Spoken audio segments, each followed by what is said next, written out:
मौत के बाद भी कांग्रेस की वसूली जारी रहे, ये भी कांग्रेस ने इस मैनिफेस्टो में स्पष्ट कर दिया है। कांग्रेस के राज में ना संपत्ति सुरक्षित, ना संतान सुरक्षित, ना सीमा और सरहद सुरक्षित और ना ही सनातन सुरक्षित। इस तरह के बयान देना राहुल गांधी जी के अपने आप में दिखाता है कि राहुल गांधी जी की मानसिकता अब क्या हो चुकी है। कांग्रेस ने न कभी सेना को सशक्त किया और ना ही सीमाओं को सुरक्षित रखा। कांग्रेस की वसूली उनके सत्ता में आते ही शुरू हो जाती है। ये वसूली टैक्स व्यापारी, आम आदमी, उद्योगपति सबको कांग्रेस की सरकारों में देना पड़ता है। लेकिन मौत के बाद भी कांग्रेस की वसूली जारी रहे, ये भी कांग्रेस ने इस मैनिफेस्टो में स्पष्ट कर दिया है। आपने अपनी मेहनत से जितनी भी कमाई की होगी, कांग्रेस ने अपने मैनिफेस्टो में कहा है कि अब संपत्ति आपकी संतान की नहीं होगी, बल्कि वो अपने वोट बैंक के लिए उन लोगों को बांट देंगे जिनका उस पर कभी हक नहीं था। क्या यही न्याय कांग्रेस का है?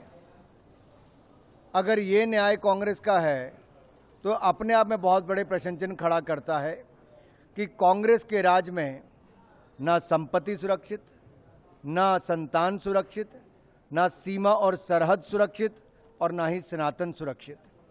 तो कांग्रेस की सरकार या कांग्रेस के राज में कौन सुरक्षित रहेगा? कोई नहीं रहेगा।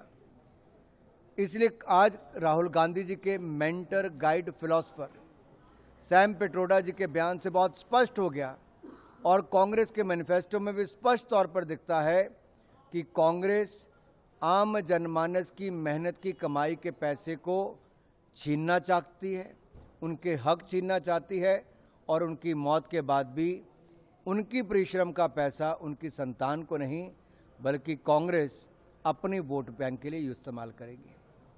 बात राहुल गांधी की करें, उन्होंने कहा है कि देश की 40% संपत्ति जो है, जिस पार्टी ने 60 वर्ष राज किया हो और एक परिवार, एक पार्टी ने इतना लंबे शासन करने के बाद इस तरह के बयान देना राहुल गांधी जी के अपने आप में दिखाता है कि राहुल गांधी जी की मानसिकता अब क्या हो चुकी है।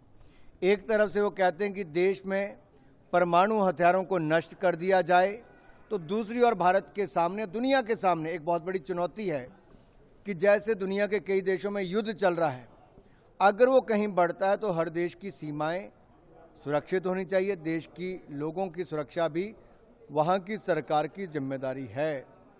कांग्रेस ने न कभी सेना को सशक्त किया और ना ही सीमाओं को सुरक्षित रखा।